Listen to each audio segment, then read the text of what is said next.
Hello everyone, मेरा नाम जितेंद्र गुप्ता है। आज जो यहाँ पर हम डिस्कस करने वाले हैं वो किसान आंदोलन के बारे में डिस्कस करने वाले हैं। ये काफ़ी हॉट टॉपिक है। आजकल आप देख रहे होंगे कि काफ़ी किसान आंदोलन हो रहे हैं, चाहे वो मध्य प्रदेश हो, चाहे महाराष्ट्र हो, चाहे वो राजस्थान हो, कहीं भी कई स्टेट्स में ऐसे आंदोलन चल रहे हैं।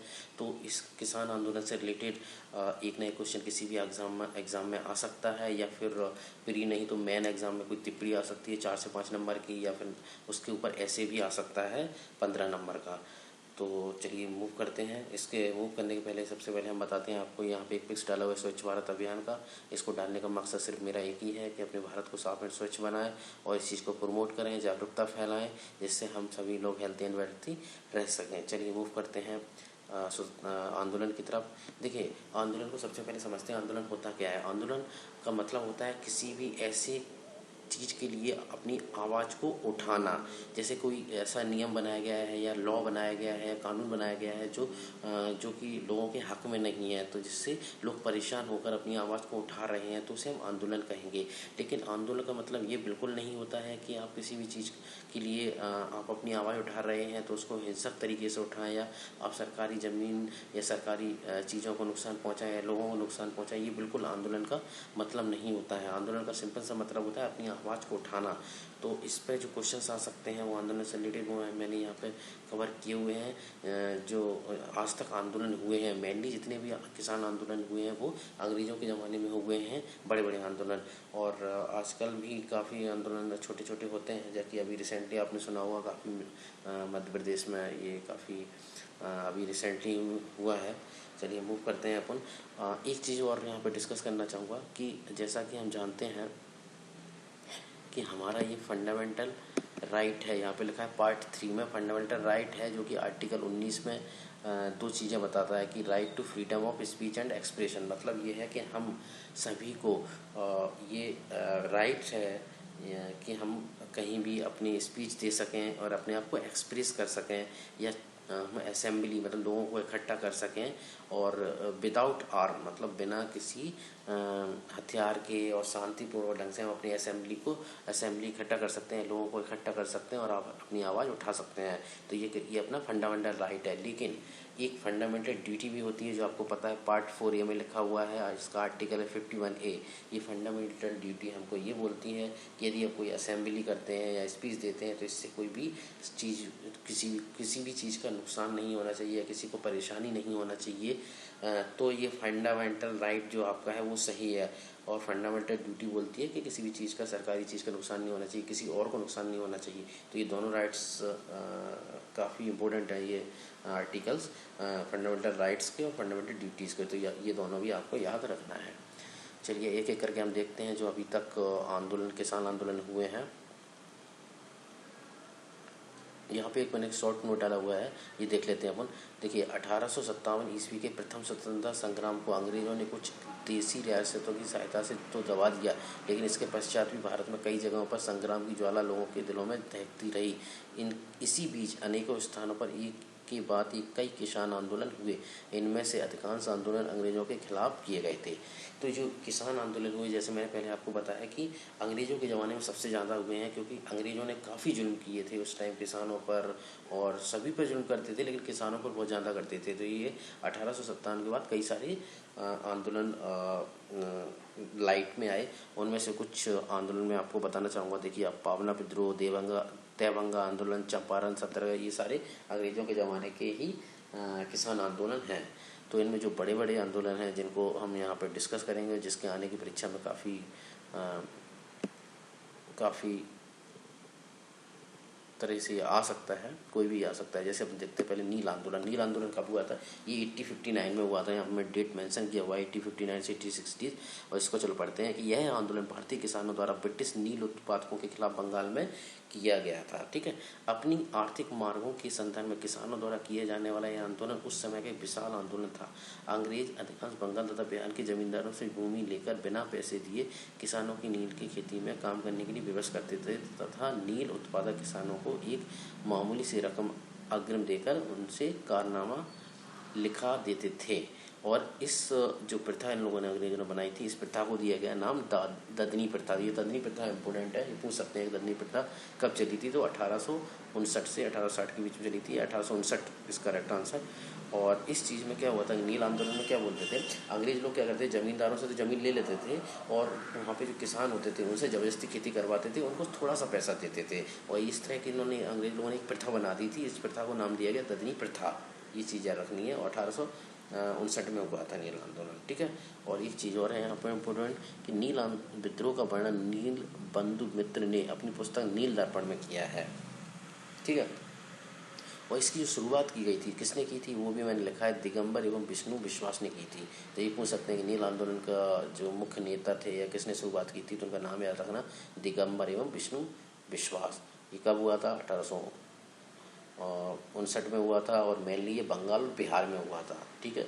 इसमें अंग्रेज लोग फोर्स करते थे वहाँ पे वहाँ के मजदूरों से खेती करने के लिए, किसकी खेती करने के लिए, नील की खेती करने के लिए। तो ये चीज़ें याद रखने वाली हैं। चलिए मूव करते हैं नेक्स्ट आंदोलन पे, मोपला विद्रोह। ये भी आपने सुना होगा मोपला विद्रोह के बारे में। चलिए, मोपला विद्रोह हुआ था 1920 में। ये हुआ था कहाँ पे, केरल के मालाबार क्षेत्र में मोपलाओं द्वारा 1920 में विद्रोह किया गया। प्रारंभ में विद्रोह अंग्रेज की हुकूमत के खिलाफ था और ये महात्मा गांधी, शौकत अली, मौलाना अब्दुल कलाम जैसे नेताओं ने भी इसका साथ दिया था इस आंदोलन का। और ये सबसे पहले तो याद रखने वाला है कि 1920 में हुआ था और केरल के मालाबार क्षेत्र में हुआ था, ठीक है। और इसके प्रमुख जो नेता थे इस आंदोलन के वो थे अली मुस्लियार चर्चिल। ये इम्पोर्टेंट है यहाँ पे। सो इसमें 3 चीज़ें याद रखना है कि मोपला विद्रोह क्या हुआ था, केरल के मालाबार क्षेत्र में 1920 में हुआ था। इसके जो मुख्य नेता हैं वो थे अली मुस्लियार थे, ठीक है। और ऐसा ही पूछ सकते हैं कि किस किसान विद्रोह या किसान आंदोलन को महात्मा गांधी, शौकत अली और मौलाना अब्दुल कलाम आज़ाद जैसे नेताओं का साथ था, तो वो कौन सा था, मोपला विद्रोह था। यहाँ पे को लिखा है। चलिए मुख्य थे नेक्स्ट कूका विद्रोह पे। कूका विद्रोह क्या बोलता है, देखो, किसी संबंधी समस्याओं के खिलाफ अंग्रेज सरकार से लड़ने के लिए बनाए गए इस संगठन के संस्थापक भगत जवाहर मल थे। तो सबसे इम्पोर्टेंट है इसमें कि कूका विद्रोह जो खड़ा किया गया था वो किसके द्वारा किया गया था, मेन जो लीडर थे वो भगत जवाहर मल थे। और ठीक है, और इसमें जो कूका विद्रोह हुआ था वो पंजाब में हुआ था। ये यहाँ पे डाल के रखा है मैंने, पंजाब में हुआ था। 1860 से 70 तक चला था, ये 10 साल तक चला था ये कूका विद्रोह। मेनली स्टार्ट हुआ था 1860 में, शुरुआत हुई थी पंजाब से। और इसके जो मेन नेता थे वो भगत जवाहर मल थे। तो 3 चीज़ें याद रखनी है कि पंजाब में हुआ था, 1860 से 1870 तक चला था। और इसके जो मुख्य नेता थे भगत जवाहर मल थे। ये कूका विद्रोह था। चलिए नेक्स्ट मूव करते हैं नेक्स्ट विद्रोह पे, तहबंगा आंदोलन। तहबंगा आंदोलन क्या था, किसान आंदोलनों में 1946 में हुआ था। ये बंगाल के तहबंगा आंदोलन सर्वाधिक सशक्त आंदोलन था, ठीक है, जिसमें किसानों ने फ्लाइट कमीशन की सिफारिश के अनुरूप लगान की दर घटाकर 1/3 करने के लिए संघर्ष शुरू किया था। यह आंदोलन जोतदारों के विरुद्ध बटाईदारों का आंदोलन था। तो तहबंगा आंदोलन जो है सबसे पहले कब हुआ था, 1946 में हुआ था। कहाँ हुआ था, बंगाल के तहबंगा बंगाल में हुआ था ये। और इसके जो मेन नेता थे वो कंपाराम सिंह थे एवं भवन सिंह, 2 नेता थे, कंपाराम सिंह और भवन सिंह। और ये मेनली हुआ किन के बीच में था, जोतदारों और बटाईदारों के बीच में हुआ था, ठीक है। ये याद रखना है, किसके बीच में हुआ था, बटाईदार और जोतदारों के बीच में हुआ था। ये चीज़ आपको याद रखना है। और इसके जो मेन नेता थे कंपाराम सिंह और भवन सिंह थे। और ये बंगाल में हुआ था 1946 में, तहबंगा आंदोलन। चलिए देखते हैं नेक्स्ट आंदोलन, बिजौलिया किसान आंदोलन। चलो, बिजौलिया किसान आंदोलन क्या है, यह किसान आंदोलन भारत भर से में प्रसिद्ध रहा, जो मशहूर क्रांतिकारी विजय सिंह पथिक के नेतृत्व में चला था। तो ये सबसे इम्पोर्टेंट है क्योंकि ये काफ़ी फेमस था उस टाइम का आंदोलन, बिजौलिया किसान आंदोलन। और उसके जो मेन क्रांतिकारी नेता थे वो विजय सिंह पथिक थे। तो इनका नाम बिल्कुल याद रखना है, बिल्कुल नहीं भूलना है आपको। और सबसे मशहूर आंदोलन था ये बिजौलिया किसान आंदोलन। सन 1947 में प्रारंभ होकर करीब अर्ध शताब्दी तक चलता रहा। जिस प्रकार इस आंदोलन में किसानों ने त्याग और बलिदान की भावना प्रस्तुत की, इसके उदाहरण आवाज स्वरूप ही प्राप्त हैं। किसानों ने जिस प्रकार निरंकुश, नौकरशाही एवं स्वेच्छाचारी सामंतों का संगठित होकर मुकाबला किया, वह इतिहास बन गया। तो ये काफ़ी पुराना आंदोलन है। 1947 में स्टार्ट हुआ था, याद रखना। 1847 ये 1847 में स्टार्ट हुआ था। इसके मुख्य नेता थे विजय सिंह पथिक, और ये काफ़ी लंबे समय तक चला था और ये काफ़ी फेमस आंदोलन था। तो ये आंदोलन आपको नहीं भूलना है, बिजौलिया किसान आंदोलन। चलिए अब देखते हैं। अखिल भारतीय किसान सभा 1936 में हुई थी। ये क्या है अखिल भारतीय किसान सभा? इसको इंग्लिश में बोलते हैं ऑल इंडिया किसान सभा, ठीक है, अखिल भारतीय किसान सभा। और इसमें देखते हैं इसको जो नेता थे वो थे स्वामी सहजानंद सरस्वती, ठीक है। इसमें एक तो आपको एक चीज़ याद रखना कि जो इसके जो नेता थे स्वामी सहजानंद सरस्वती थे, 1936 में स्टार्ट हुआ था। और इसके पहले ये ना देखो 1923 ईस्वी में स्वामी सहजानंद सरस्वती ने बिहार किसान सभा का गठन किया। तो ये भी पूछ सकते हैं बिहार किसान सभा का गठन कब हुआ? तो 1923 में हुआ। किसने किया? स्वामी सहजानंद सरस्वती ने। और पूछा जाए अखिल भारतीय किसान सभा का गठन किसने किया, तो उसमें भी इनका ही नेता नाम आएगा स्वामी सहजानंद सरस्वती का। और वो कब हुआ? 1936 में। बस ये दो चीज़ें इंपॉर्टेंट है।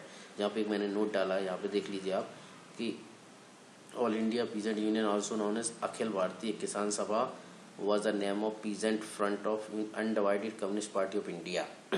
देखो जब सबसे पहले कम्युनिस्ट पार्टी ऑफ इंडिया बना था 1936 में बना था, आप लोगों को याद होगा। तो इसके जो मेन नेता थे स्वामी सहजानंद, सहजानंद ने 1936 में क्या बनाया था? ऑल इंडिया किसान सभा या अखिल भारतीय किसान सभा बनाई थी।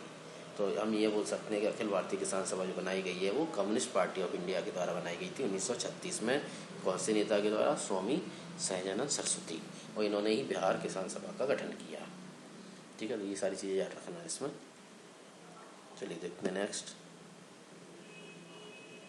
चंपारण सत्याग्रह, ये तो सभी को पता है कि चंपारण सत्याग्रह के जो मेन मतलब लीडर थे वो अपने अंग्रेज थे, महात्मा गांधी थे। और इनके द्वारा ही चलाया गया था। और ये हुआ क्यों था ये थोड़ा हम पढ़ लेते हैं। चंपारण का मामला बहुत पुराना था। चंपारण के किसानों ने अंग्रेज बागान मालिकों ने एक अनुबंध करा लिया था, जिसके अंतर्गत किसानों को जमीन के 3/20 हिस्से पर नील की खेती करना अनिवार्य था। इसे 3 खटिया पद्धति कहते हैं। हाँ, तो ये इंपॉर्टेंट है यहाँ पे, 3 खटिया पद्धति किसे कहते हैं याद रखना है कि 3/20 हिस्से पर, जो ज़मीन का हिस्सा होता है उसके 3/20 हिस्से पर जो अंग्रेज लोग थे वो बोलते थे कि इस पर नील पैदा करो, इस पर नील का प्रोडक्शन करो, या नील इसमें होना चाहिए। तो कौन से वे उस पर 3/20 वे हिस्से पर जो खेत होता है उसके 3/20 हिस्से पर क्या होना चाहिए? नील होना चाहिए। इसे 3 खटिया नाम दिया गया है। तो इसमें 2 चीज़ें याद रखना है। चंपारण सत्याग्रह में ये महात्मा गांधी के द्वारा स्टार्ट किया गया था और इसको 3 खटिया पद्धति बोलते थे, जिसमें 3/20 वे स्थान पर खेत के नील पैदा की जाती थी। और कौन करवाता था? ये अंग्रेज। बस इतना याद रखना है। तो इस तरह मैंने यहाँ पे बहुत सारे कवर किए हुए हैं किसान आंदोलन, जो कि अंग्रेज़ों के ज़माने से चले आ रहे हैं। ये काफ़ी इम्पोर्टेंट किसान आंदोलन है और इसमें से इस साल आने की काफ़ी संभावना है, क्योंकि इस साल काफ़ी किसान आंदोलन हुए हैं। तो कोई एक नए क्वेश्चन या तो प्री में आएगा या मेन में आएगा, तो 4-5 नंबर का तो टिप्पणी लिखने को आएगा, ये हो सकता है ऐसे भी आ जाए।